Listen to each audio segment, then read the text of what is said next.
très content de revenir à Yvetot et de partager le culte ce matin avec vous. Nous apprécions beaucoup le pasteur Gilles, que nous considérons comme notre père dans la foi. Voilà, il nous a beaucoup manqué à cause des restrictions sanitaires, mais nous espérons le revoir. Mon épouse a tellement insisté, on fait un tour à Yvetot, il faut que je voie le pasteur Gilles, Mireille et tous les frères et sœurs. Amen. Et tout à l'heure, il me dit, mais il y a un frère qui nous a envoyé les photos de ses deux enfants. Je dis, c'est le frère Arnaud. Je crois que c'est Siméon et... Ouais, Siméon. Donc tu as Siméon à côté de toi, là. Tu as vu sa photo. Voilà. Merci aussi au pasteur Jérémie et à Naomi. Nous sommes très contents vraiment d'être avec vous. Et nous saluons aussi nos frères du Sud-Soudan. Nous prions beaucoup pour ce pays que nous aimons. Et nous sommes très surpris d'ailleurs de voir des frères et sœurs de ce pays. Le Seigneur vous bénisse. Voilà, donc ce matin, je voudrais, à partir d'une petite expérience que j'ai vécue en 79, lorsque tout jeune, adolescent, j'ai donné ma vie au Seigneur. À cause de l'excellence de la connaissance du Seigneur Jésus-Christ, je voulais tout de suite mourir pour aller au ciel. Et après, on m'a dit, non, si tu te suicides, tu serais un lâche et tu vas aller en enfer. Et j'ai dit, ben donc, Jésus revient maintenant. Alors, je ne dois plus continuer les études, je dois rester là, parce que le Seigneur va venir, je ne dois plus rien faire. Sauf que 33 ans après, Jésus n'est pas encore revenu.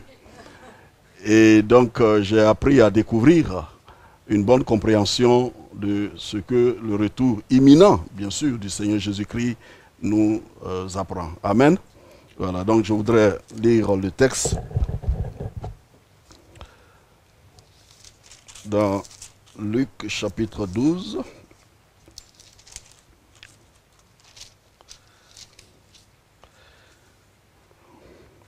À partir du verset 41. Pierre lui dit, Seigneur, est-ce à nous ou à tous que tu adresses cette parabole? Et le Seigneur dit, quel est donc l'économe fidèle et prudent que le maître établira sur ses gens pour leur donner la nourriture au temps convenable? Heureux ce serviteur que son maître à son arrivée trouvera faisant ainsi. Je vous le dis en vérité, il l'établira sur tous ses biens. Amen. Alors, le retour du Seigneur Jésus-Christ, le Seigneur par sa grâce a donné à certains ministères dans le corps du Christ d'avoir le discernement des temps comme les fils d'Issachar autrefois et de nous préparer à ce retour imminent que nous attendons tous avec beaucoup de joie parce que ça annonce notre mise à l'abri de l'épreuve qui doit survenir sur cette terre. Mais il y a des précautions à prendre pour ne pas tomber dans de mauvaises attitudes. Amen. Alors, quelle est la première attitude correcte à adopter, à avoir pendant que nous attendons ce retour glorieux? Nous ne devons pas attendre passivement le retour du Seigneur. Comme tout jeune, j'ai pensé attendre ce retour sans rien faire. Le Seigneur, avant de partir, nous a mis au travail. Il nous a envoyés en mission. Et hier, j'ai été impressionné de voir défiler toutes les activités de l'église d'Yvetot. J'étais impressionné. J'ai dit, mais ils font beaucoup de choses pour le Seigneur. Et ce matin, c'est pour nous encourager à poursuivre le but, les activités, tout en attendant le retour du Seigneur. Donc, la première précaution à prendre, c'est de ne pas tout de suite voir que le Seigneur, il va venir. C'est certain qu'il revient et personne ne connaît ni le jour ni l'heure. Mais à travers les enseignements eschatologiques, nous savons déjà dans quelle période nous sommes et ce retour ne serait tardé. Dans Actes chapitre 1, le verset 6 à 7, eh bien, les enfants d'Israël, les disciples de Jésus aussi, comme tout juif, tout bon juif, attendaient le rétablissement du royaume d'Israël. Et donc, ils ont demandé au Seigneur Jésus, est-ce en ces temps que tu rétabliras le royaume d'Israël? Parce qu'ils étaient sous domination romaine, et donc ils aspiraient à une certaine indépendance, certainement politique et économique. Et comme le Messie vient pour donner cette indépendance, Alors tout de suite, eux aussi étaient tentés de considérer que c'était vraiment le temps de ce rétablissement. Alors le Seigneur leur a dit, ce n'est pas à vous de connaître ce que les temps que Dieu a établi de sa propre autorité. Mais votre priorité, vous recevrez le Saint-Esprit, la puissance du Saint-Esprit, et vous serez mes témoins. Donc, le retour de Jésus-Christ en rapport avec la mission. Certes, nous attendons le Seigneur et nous croyons qu'il va apparaître bientôt à cause des prophéties, mais n'oublions pas que nous devons nous focaliser sur la mission que le Seigneur nous a confiée. Celle d'aller partout prêcher l'évangile, faire de toutes les nations des disciples, en étant ses témoins, Jérusalem, Judée, Samarie et jusqu'aux extrémités de la terre. La meilleure façon d'attendre le retour du Seigneur et ne pas être surpris, parce que la Bible nous dit, c'est le passage que nous avons lu dit, heureux ce serviteur que le maître trouvera occupé, n'est-ce pas? Donc notre fidélité se joue à l'épreuve du temps de patience que Dieu nous a imparti pour le recevoir. Alors donc, première chose donc à faire, il ne faut pas attendre passivement son retour. Il faut poursuivre le travail. Il faut mesurer l'urgence justement qu'il y a à sauver ceux qui sont perdus parce que nous savons leur destination finale. Et nous savons aussi que le Seigneur revient et que l'avenir de ce monde n'augure rien de rassurant. Si nous cessons de leur apporter l'évangile, de prier avec urgence pour le salut des âmes, vraiment ils seraient perdus pour toute l'éternité. Nous devons prêcher l'évangile parce que c'est le seul moyen par lequel les âmes sont sauvées. Nous devons prêcher l'évangile afin qu'aucune âme n'ait le prétexte de dire devant Dieu que personne ne lui a apporté l'évangile. Et nous devons aussi prêcher l'évangile parce que c'est le seul moyen d'attester l'avènement du Seigneur. Donc, première chose, la mission. Quel est le but de notre vie? Quelle mission le Seigneur nous a assignée en tant qu'église locale ou en tant que chrétien avant de partir? Parce que cette tentation guette tout le monde. Dans Luc chapitre 19, le verset 11, la Bible nous dit que lorsque Jésus s'apprêtait à monter à Jérusalem, tout de suite, ils ont pensé, le peuple a pensé que le royaume de Dieu allait se manifester maintenant. Or, lorsque nous lisons la suite des versets, c'est en ce moment-là que le Seigneur commence à les prévenir de l'importance d'être occupé, d'être trouvé fidèle, de continuer le travail. Donc, les gens étaient plus focalisés sur l'apparition du royaume de Dieu. Et ça leur a permis aussi de passer à côté parce qu'ils avaient une mauvaise interprétation. La première fois que le Seigneur est venu, ils pensaient tout de suite que le Messie venait instaurer le royaume d'Israël.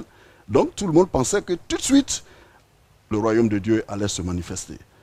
Qu'est-ce que le Seigneur nous demande de faire? Dans Habakkuk chapitre 2, le verset 1 à 3, Habakkuk était à son poste, il veillait, bien qu'il ait reçu la prophétie, et que la prophétie ait dit que c'est une prophétie qui s'accomplira certainement, qui court vers son accomplissement. Et qu'Habakkuk devait avoir les yeux fixés sur cette prophétie, la graver. Nous avons les textes concernant la prophétie des temps de la fin. Nous sommes conscients du retour imminent du Seigneur Jésus. Mais Habakkuk était à son poste. Nous devons chacun pour sa part être à notre poste. Ne pas attendre passivement le retour du Seigneur parce que ce serait un piège.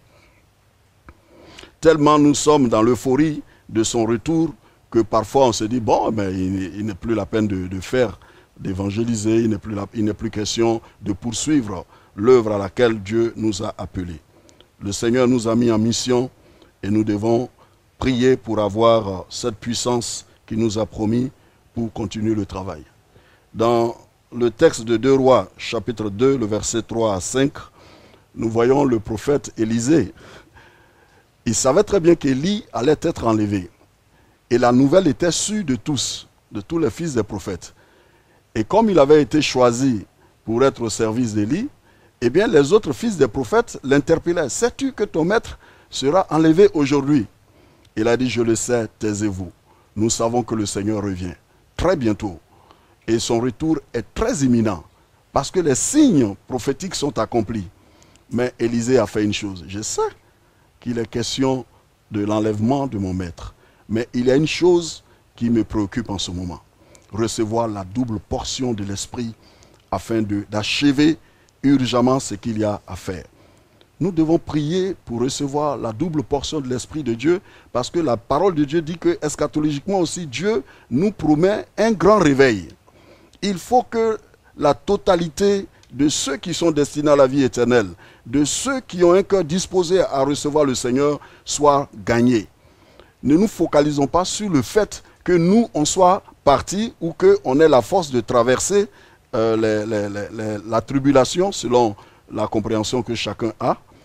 Mais nous, notre urgence, comme nous savons en quelle période nous nous trouvons, et que c'est une période très dangereuse pour ceux qui ne connaissent pas le Seigneur, alors prions pour qu'il y ait la double portion de l'Esprit, afin qu'il y ait des temps de réveil. C'est ce que Élisée a recherché.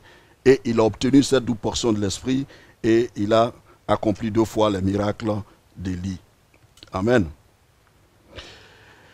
Il y a aussi l'apôtre Paul, voilà, lorsqu'il parlait de l'avènement du Seigneur, eh bien, Paul a dit à tous ceux qui auront aimé son avènement. Nous aimons l'avènement du Seigneur Jésus-Christ, mais Paul a fait une chose. Il savait que Jésus revenait. Il savait aussi qu'il était urgent pour lui parce qu'il y a un temps qui est accordé à tout accomplissement d'un but. Et Paul a dit, je cours vers le but. De même que Christ m'a saisi, je cours vers le but pour le saisir. Et nous voyons que Paul n'a pas attendu passivement le retour du Seigneur. Il savait très bien que Jésus revenait, mais il courait toujours vers le but. Il était focalisé sur la mission qui lui a été confiée. Et la Bible nous dit vers la fin, Paul dit, j'ai combattu le bon combat, j'ai gardé la foi, et désormais la couronne de justice m'est réservée, pas seulement à moi, mais à tous ceux qui auront aimé son avènement.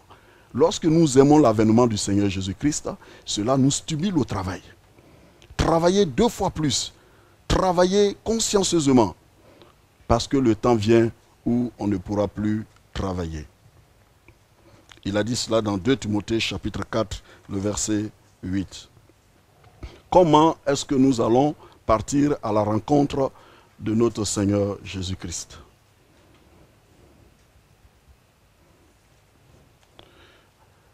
Si nous voulons rencontrer le Seigneur Jésus-Christ, il faut que le Seigneur voit nos œuvres. Amen. Nos œuvres doivent nous précéder. Que le Seigneur sache que nous avons accompli la mission qu'il nous a confiée. Et pour cela, nous devons redoubler d'efforts. Vous savez, dans Apocalypse chapitre 12, le verset 12, la Bible dit que malheur à la terre parce que le diable est descendu vers vous. Il est animé d'une grande colère, sachant qu'il lui reste très peu de temps. Satan a la mesure du temps. Il sait très bien qu'il lui faut du temps pour perdre l'humanité, pour accomplir ses mauvaises œuvres. Et Jésus est venu pour détruire ses œuvres, mais il avait la notion aussi du temps. À combien plus forte raison, nous, qui sommes appelés à accomplir de bonnes œuvres, nous devons savoir qu'il ne nous reste plus assez de temps. Et quand tu sais que tu n'as pas assez de temps, tu te donnes vraiment assez d'abnégation, assez de restrictions pour bien maximiser ton temps, pour bien utiliser le peu de temps qui te reste pour accomplir ce que tu as à faire et accomplir beaucoup de choses. Jésus revient bientôt. Son retour est imminent. Nous sommes avertis par les prophéties. Les signes s'accomplissent. Mais le Seigneur veut nous trouver fidèles à son retour. Fidèles par rapport à quoi? Fidèles par rapport à notre marche avec lui. Fidèles par rapport au service qu'il nous a confié. Nous devons nous focaliser sur cela et ne pas rester sans rien faire, attendant seulement la délivrance, parce que nous sommes informés qu'il revient nous délivrer de la colère à venir. Dans Apocalypse chapitre 2, le verset 19, le Seigneur dit, « Je connais tes œuvres, et tes dernières œuvres sont plus nombreuses que les premières. » Le retour de Jésus doit nous motiver à travailler plus pour le Seigneur. Ce que nous avons l'habitude de faire, nous devons redoubler de courage et intensifier les œuvres que nous accomplissons pour le Seigneur. Quand je parle d'œuvres, je parle de notre service. Amen. Nous sommes dans un temps très crucial et nous devons faire valoir notre don.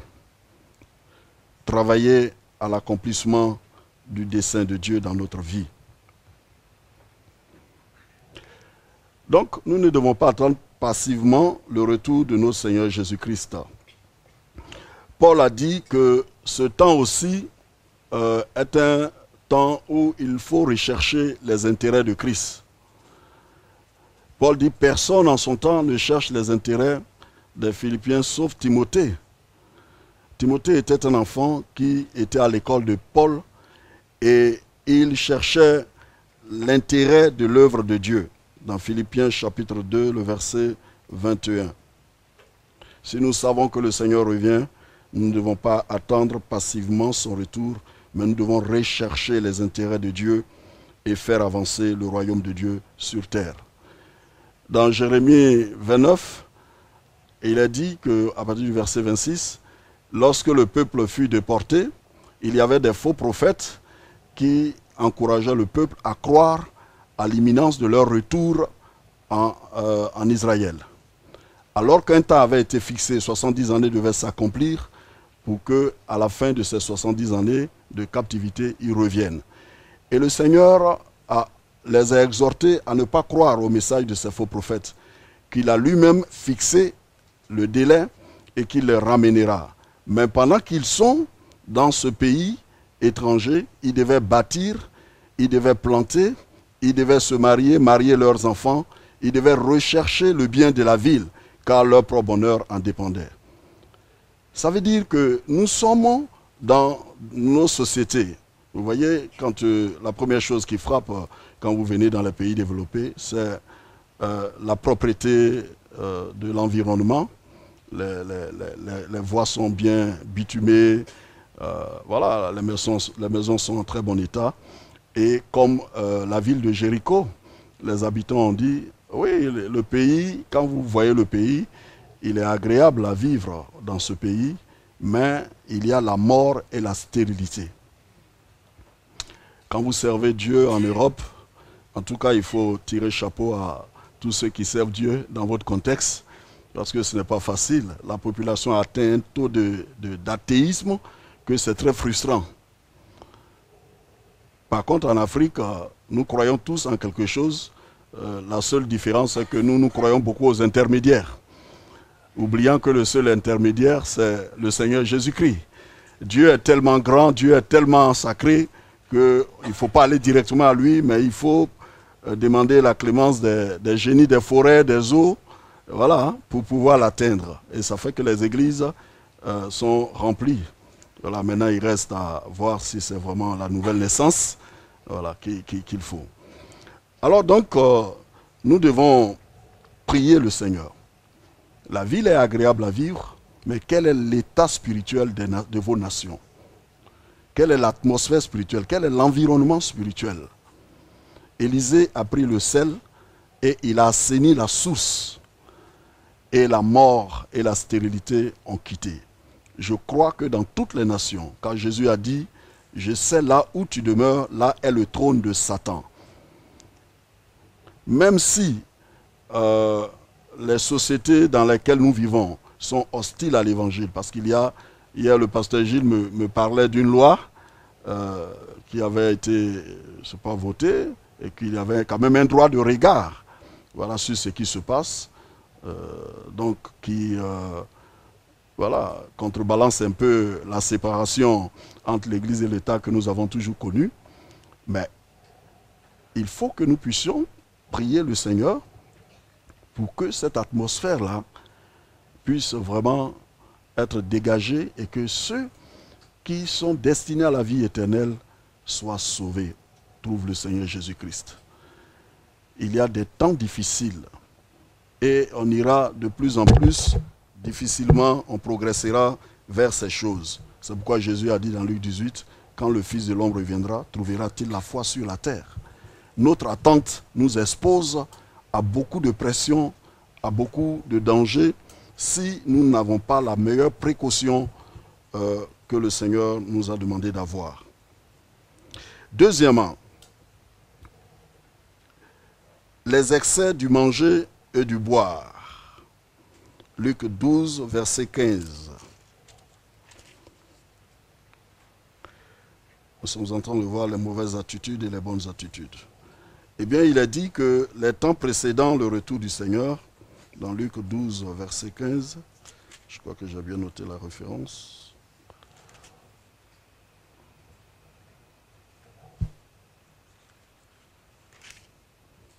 Ah, je crois que c'est 19.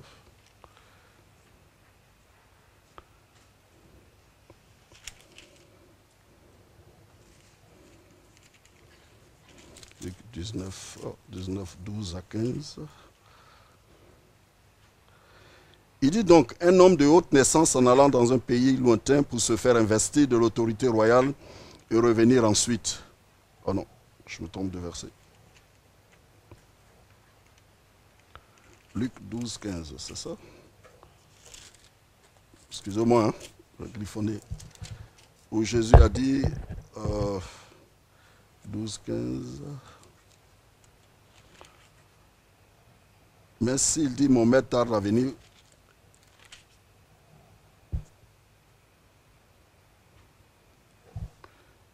ok, je vais lire. Luc 12, verset 15. Puis il leur dit, gardez-vous avec soin de toute avarice, car la vie d'un homme ne dépend pas de ses biens, fût-il dans l'abondance. Et il leur dit cette parabole, les terres d'un homme riche avaient beaucoup rapporté, et il raisonnait en lui-même, disant, que ferai-je, car je n'ai pas de place pour serrer ma récolte. Voici, dit-il, ce que je ferai, j'abattrai mes greniers, j'en bâtirai de plus grands, j'y amasserai toute ma récolte et tous mes biens. Et je dirai à mon âme, tu as beaucoup de biens en réserve pour plusieurs années, repose-toi, mange, bois et réjouis-toi. Mais Dieu lui dit, insensé, cette nuit même ton âme te sera redemandée, et ce que tu as préparé, pour qui sera-t-il? Il en est ainsi de celui qui amasse des trésors pour lui-même et qui n'est pas riche pour Dieu. La deuxième mauvaise attitude à ne pas avoir, c'est celle de se focaliser sur notre prospérité.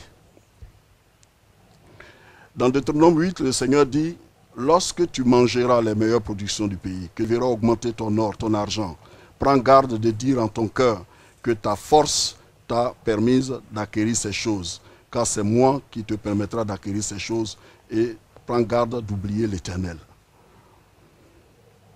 Beaucoup de gens ont une attitude de moquerie vis-à-vis du retour de notre Seigneur Jésus, comme Pierre l'a énoncé.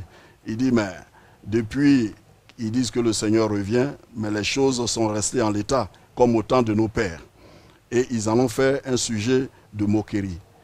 Eh bien, aujourd'hui, il faut que nous fassions très attention au danger de la prospérité. Le Seigneur nous dit qu'il revient bientôt. Notre attitude, comment nous vivons notre condition? Parce que la Bible dit que celui qui jouit du monde se comporte comme s'il n'en jouissait pas. Donc, on peut oublier que tout va bien, alors on oublie que nous allons quitter toutes ces choses pour aller à la rencontre du Seigneur. Donc, il faut avoir un bon regard sur notre prospérité. Les mettre au service du royaume de Dieu, parce qu'un jour, nous allons laisser toutes ces choses et partir. Et ceux qui n'auront pas travaillé à cela, eh bien, c'est eux qui vont hériter et le gaspiller, même si ça sera dans un contexte de tribulation. Moi, je parle parce que je crois à la mise à l'abri de l'épreuve qui va venir sur le monde. Je crois que le Seigneur nous enlèvera. Amen. Et donc, la Bible nous dit d'avoir un bon regard, les excès du manger et du boire. Ce n'est plus le temps de s'adonner à des excès. Le temps dans lequel nous sommes, qui précède l'avènement du Seigneur, il faut ajuster les bonnes priorités. Quelles sont les choses essentielles? Il ne faut pas se laisser appesantir par les excès du manger et du boire. C'est Jésus qui l'a relevé. Il a dit, prenez garde que vos yeux ne s'appesantissent par les excès du manger et du boire. C'est des temps où nous devons rester alertes, vigilants, et ne pas se focaliser sur une quelconque abondance, sur une quelconque aisance. C'est un temps où nous pouvons avoir à faire des sacrifices pour notre Seigneur Jésus. Il dit, gare aux excès, la juste mesure pour rester vif, attendant le retour du Seigneur. Les excès du manger et du boire. Bien sûr, manger et boire est une bénédiction de Dieu, mais il est parlé aussi d'excès des tables. Et c'est à nous de voir quels sont les domaines dans lesquels nous exagérons. Il faut éviter les excès parce que le Seigneur revient bientôt. Il faut se concentrer sur l'essentiel. Il faut se concentrer sur ce qui est prioritaire. Jésus a dit, dans Luc 12, 33, de nous faire des bourses là où la teigne et la ruine ne peuvent détruire. La compréhension que j'ai de ce verset est que maintenant que nous sommes dans la prospérité, nous sommes dans les derniers temps, mais il y a des personnes qui ont des situations qui sont bien. Ils ne vont pas connaître la situation que d'autres personnes connaissent. Mais comment nous utilisons notre temps? Comment nous utilisons notre argent? Comment nous utilisons la santé que Dieu nous a donnée, la force que Dieu nous a donnée? C'est cela. Jésus revient bientôt et nous devons bien orienter les bénédictions que le Seigneur nous a données. Vous savez, au temps de Noé, dans Matthieu 24, le verset 37 à 39, Matthieu 24, 37 à 39, Jésus a relevé cela. Il dit, du temps de Noé, eh bien les gens mangeaient, buvaient, ils se mariaient, ils mariaient leurs enfants. Ce n'est pas que ces choses soient mauvaises en soi, mais je veux dire qu'ils ont oublié que cette prospérité, cette aisance, cette tranquillité, ce bonheur apparent qu'ils vivaient, ils ont oublié qu'il y avait le temps de jugement qui était suspendu. Et la Bible nous dit donc qu'ils ont oublié de se préparer. Ils étaient dans l'insouciance et parfois la négligence. Et le jour du déluge les a surpris. Et donc Jésus exhortait ses disciples en leur disant, quand tout ira bien pour vous, quand vous serez dans une prospérité apparente, quand tout ira bien pour vous, vous connaîtrez des temps de paix, etc. N'oubliez pas que je reviens bientôt. Il y a le danger des excès aujourd'hui. Ce danger pourrait vous amener à ne pas vous préparer et attendre avec précaution mon retour. Eh bien, du temps de Noé, tout semblait aller bon.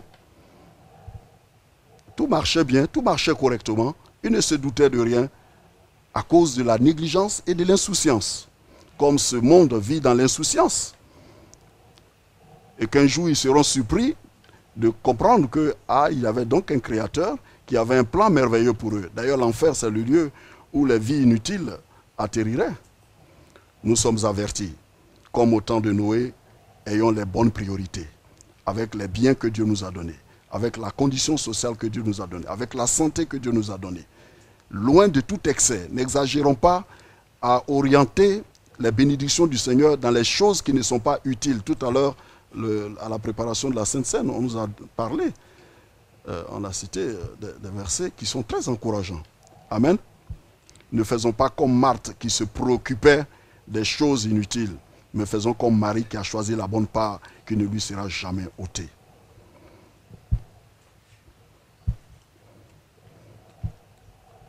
Donc la mauvaise attitude, c'est de s'adonner à des excès. Deuxièmement, les excès du manger, du boire. Ajustons nos priorités. Sachons mettre notre temps, notre énergie, notre argent, tout ce que le Seigneur nous a donné comme bien, il faut que nous les placions là où Dieu a son intérêt.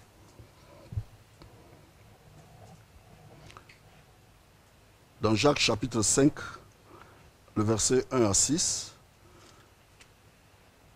l'apôtre Jacques avertissait aussi les riches de ce temps présent. Je vais le lire, puis je vais terminer par le troisième point. Il dit à vous maintenant riches, pleurez et gémissez à cause des malheurs qui viendront sur vous. Vos richesses sont pourries et vos vêtements sont rongés par les teignes. Votre or et votre argent sont rouillés et leur rouille s'élèvera en témoignage contre vous et dévorera vos chairs comme un feu. Vous avez amassé des trésors dans les derniers jours. Donc dans les derniers jours, il y a aussi une grave séduction. La Bible dit la connaissance augmentera et nous voyons toutes ces innovations technologiques. On parle maintenant d'intelligence artificielle et ces choses nous servent.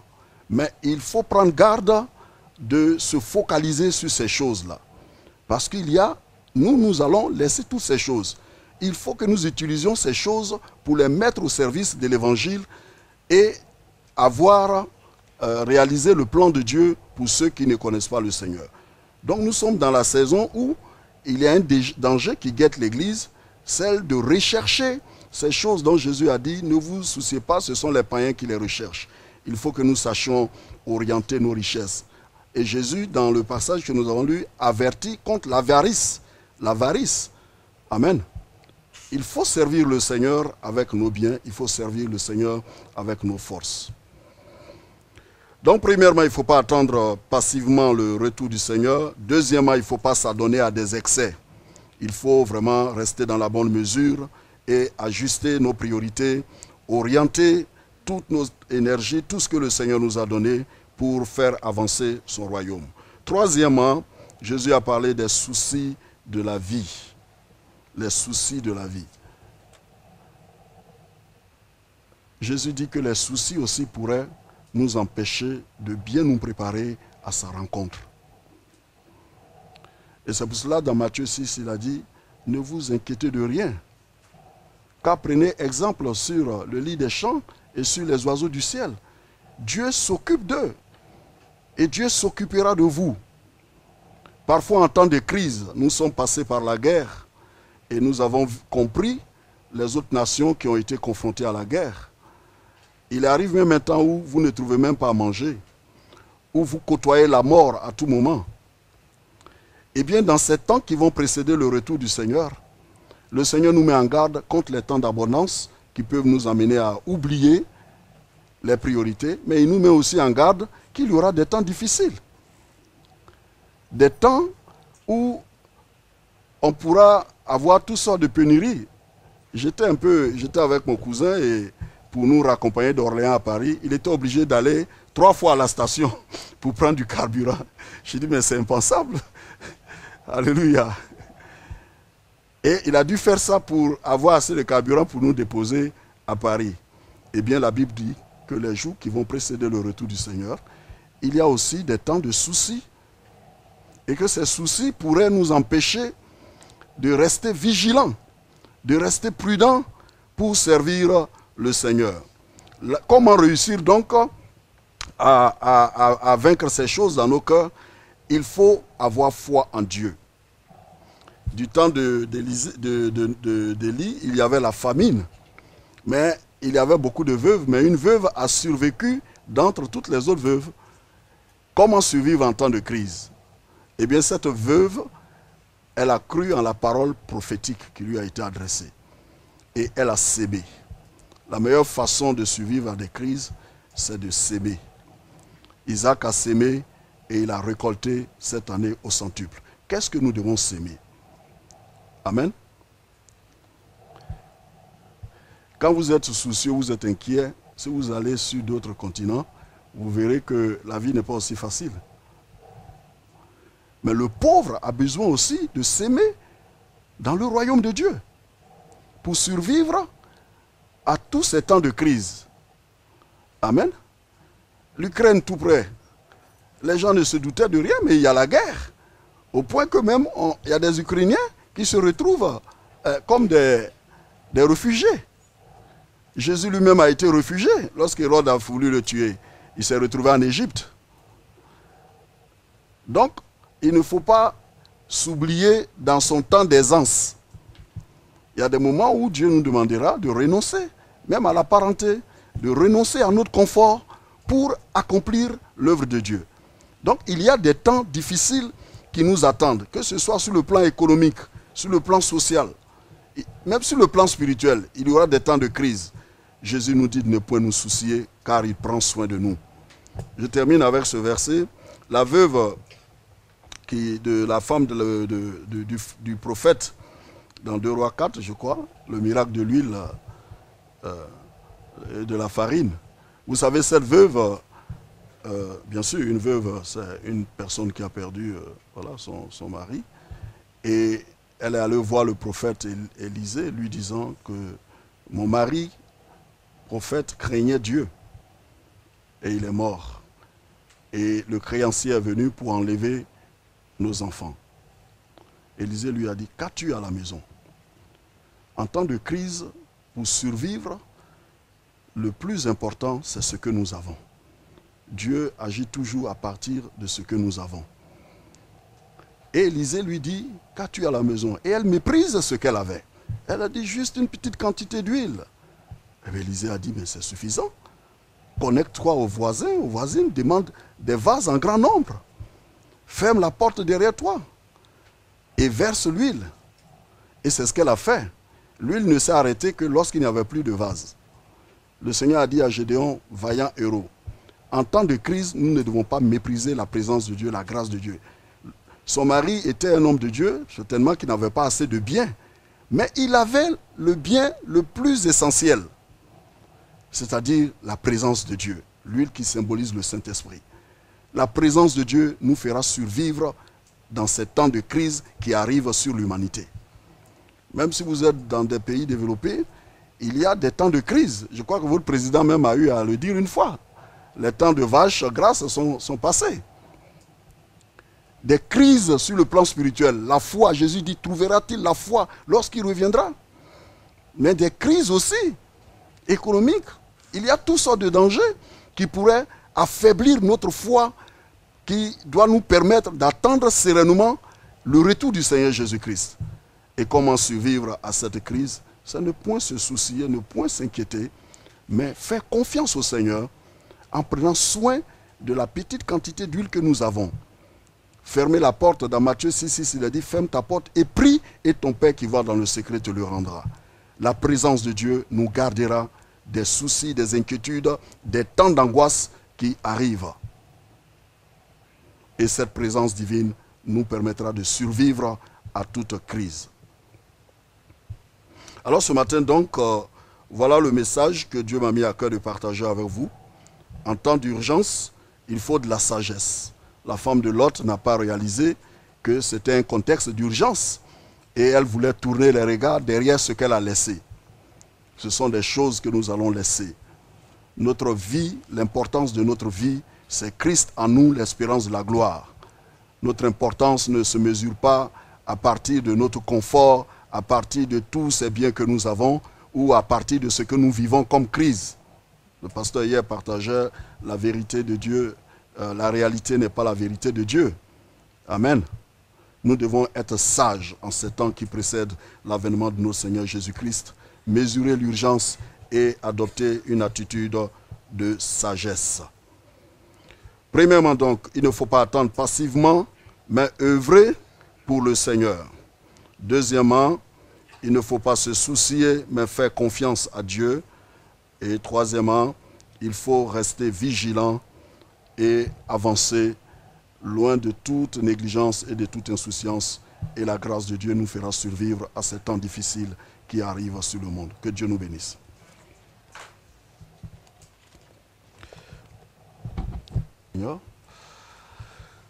Seigneur Jésus, merci parce que tu ne nous as pas laissés ignorants. Nous savons dans quelle époque, Seigneur, nous nous trouvons. Et tu nous as fait la grâce, comme les fils d'Issachar, d'avoir le discernement des temps de la fin. Mais Seigneur, nous ne voulons point attendre passivement. Mais nous voulons, Seigneur, connaître la mission que tu nous as confiée et œuvrer afin que nos dernières œuvres deviennent plus nombreuses que les premières. Nous savons que tu es avec nous. Seigneur, garde-nous de l'avarice, garde-nous de notre confort et donne-nous de faire toujours des sacrifices. Seigneur notre Dieu, pour la période, Seigneur, dans laquelle nous sommes. C'est un temps de sacrifice. Nous voulons te consacrer notre temps. Nous voulons te consacrer notre énergie, te consacrer nos biens, mettre tout au service du Maître. Car ces choses, Seigneur, la figure de ce monde va passer, mais celui qui fait ta volonté demeure éternellement. Seigneur, nous prions aussi que tu nous gardes en temps de crise. Seigneur, alors qu'à côté de nous, il y en a qui vivent, Seigneur, dans le confort et qui ne se doutent de rien. Juste à côté, il y en a aussi, Seigneur, qui traversent des périodes difficiles, des crises qui pourraient, Seigneur, affecter négativement leur foi. Seigneur, soutiens-nous dans la prospérité comme dans l'adversité. Seigneur, soutiens-nous lorsque le mal atteint, Seigneur, son comble, son apogée. Soutiens-nous et permets que, Seigneur, nous puissions traverser, transformer, Seigneur, toutes ces tribulations, pour que nous ayons la joie d'aller à ta rencontre avec, Seigneur, nos œuvres qui vont demeurer et pour lesquelles nous allons nous reposer, Seigneur, dans ta gloire. Bénis ton Église au nom de Jésus-Christ. Amen.